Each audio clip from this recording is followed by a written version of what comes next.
lortzen.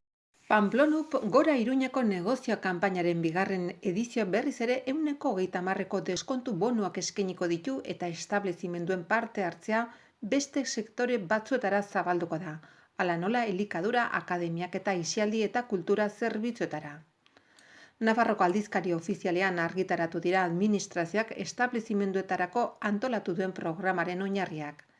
Bigarren deialdia deskontu bonuetarako diru laguntzak banakako ebaluazio araubidean saltokietako, ostalaritzako eta zerbitzuetako kontsumoa 2020an sustatze aldera. Beste berritasun bat da 18 urtetik gorakoek gehienez ere 25 bonu eskura ditzaketela. Lehenengo edizioan 5 ziren. Ez da beharrezkoa izanen Iruñan erroldatuta egotea erosketa egiteko. Bonu bakoitzak berriz ere 14 euro balio ditu eta 20 euroko erosketak egiten ahalko dira, hortaz, 6 euroko aldea udalaren diru laguntza izanen da. Aurreikusita dagoen bonuak hurrengo astean salgai jartzea eta abenduaren 13 arte trukatu ahalko dira. Udalak onlineko prestakuntza eskainiko die atxikitako establezimenduei zalantzak argitzeko. Azaroaren 16an astelenarekin eta 17an astearterekin izanen dira vbikoitza.pamplona.es webgunean. Azaroaren 17an gaueko 12an amaituko da establezimenduek izen emateko epea. Deialdiari heltzen ahalko diote, deialdian adierazitako baldintzak betetzen dituzten Iruñako saltoki eta negozioek eskaera eginez egoitza elektronikoren helbide honetan, bat egiteko eskabidearen epea asteazkenean hasiko da, azaroaren 17an astearterekin amaituko da gaueko 12an.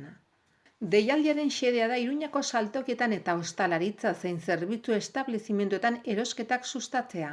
Koronavirusaren pandemia jarduera etetearen ondorioz, larri kaltetuta dagoen sektore horren garapen ekonomikoari bultzada emateko.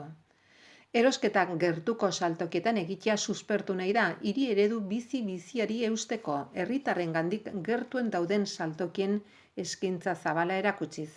Hala erdigunean daudenak nola auzoetan daudenak.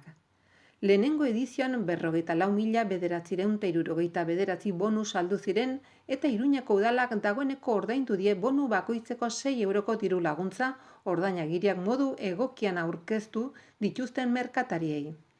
Parte hartu zuten establezimenduetik gehienak moda eta oinetako saltokiak, tabernak, jatetxeak eta farmaziak ziren. Ondoren ilapaindegiak eta bestelako zerbitzu personalak, altzarien eta etxeko ekipamendu eta elektronikako saltokiak, liburu dendak, lora dendak, optika eta konponketa lantegiak zeuden. Zerrenda honako hauekin osatzen zen argazki dendak, erabilitako ondasunak eta antikuarioak, bitxi dendak, lurrin dendak, jostailu dendak, etxeko ehunkiak, kafetegiak, drogeriak, ostatuak, esteticistak, musika instrumentuak, ortopedia, fotokopiak, bidai agentziak, fisioterapia, zerbitzuak, ortopediak, ikustegiak, dietistak, podologoak, masaje mailak eta goxo dendak.